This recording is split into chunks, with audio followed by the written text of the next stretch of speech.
என்ன சார், என்ன வேணும்? என்ன சாப்பிடுறீங்க? நம்ம கடையில ஒரிஜினலா சூடா என்ன இருக்கு? கோழி இருக்கு சார். இதுதான் இப்பதான் கேட்டேன் நான், ஒரிஜினலா என்ன இருக்குன்னு கேட்டேன். அதான் சார், அதான் சார் கோழி இருக்கு சார். கோழி நல்லா இருக்கும். கோழி நல்லா இருக்கும். ஆமா, ஒரிஜினலா இருக்கும் கோழி. இவ என் வயசுக்கு இந்த மாதிரி நான் கோழி எல்லாம் சாப்பிட்டதே கிடையாது. உங்க வயசு சாப்பிட்டது இல்லையா?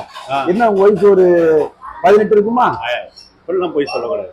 நான் இப்பதானே சொன்னேன், என் வயசு வந்து 21 தான். ஓகேவா? ஆமா 21. கரெக்ட் தான். பார்த்தா தெரியும். தெரியும். பார்த்தா தெரியுதா? பரவாயில்ல. அதெல்லாம் பார்த்து வெள்ளம் இது எல்லாம் பார்க்கும்போது 21 தான் அப்படின்னு கரெக்டா தெரியுது. ஆமா, அதுக்கு நம்ம அந்த கோழியா. சரி, என்ன இப்ப கோழி தான் சார் இருக்குது. கோழி நல்லா இருக்கும். ஒரிஜினல் கோழி சாப்பிட்டு வருங்க. ஓ, கோழினா இந்த வெள்ளை கோழி, தேங்காய் கோழி இதை சொல்றீங்களா நீங்க? ஆமா, நீங்க என்ன கோழி நினைச்சீங்க? அப்பா நீ இந்த நேரத்துல என்னைய குழப்பிட்டியே நீ. சரி, எனக்கு இந்த வெள்ளை கோழியில ஒன்னும் தேங்காய் கோழியில ஒன்னும் கொடு.